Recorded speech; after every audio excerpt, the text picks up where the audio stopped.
Well, I was interested in Senator Obama's reaction to the Russian aggression against Georgia. His first statement was, both sides ought to show restraint. Again, a little bit of naivete there. He doesn't understand that Russia committed serious aggression against Georgia. And Russia has now become a nation fueled by petrodollars that is basically a KGB apparatchik-run government. I looked into Mr. Putin's eyes, and I saw three letters, a K, a G, and a B. And their aggression in Georgia is not acceptable behavior. I don't believe we're going to go back to the Cold War. I am sure that that will not happen. But I do believe that we need to bolster our friends and allies. And that wasn't just about a problem between Georgia and Russia.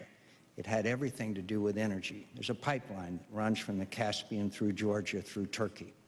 And of course, we know that the Russians control other sources of energy into Europe, which they have used from time to time.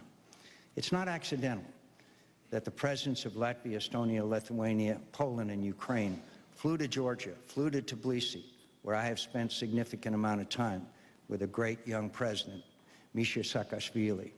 And they showed solidarity with them, but also they are very concerned about the Russian threats to regain their status of the old Russian Empire.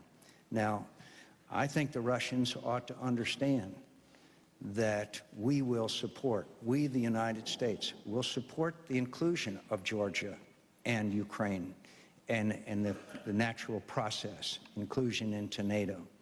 We also ought to make it very clear that the Russians are in violation of their ceasefire agreement. They have stationed additional troops in Abkhazia and South Ossetia.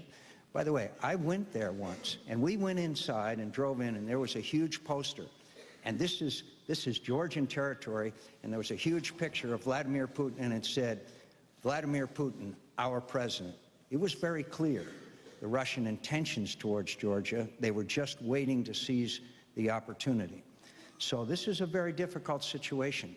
We want to work with the Russians, but we also have every right to expect the Russians to behave in a fashion in keeping with a country who respects international boundaries and the norms of international behavior. And watch Ukraine.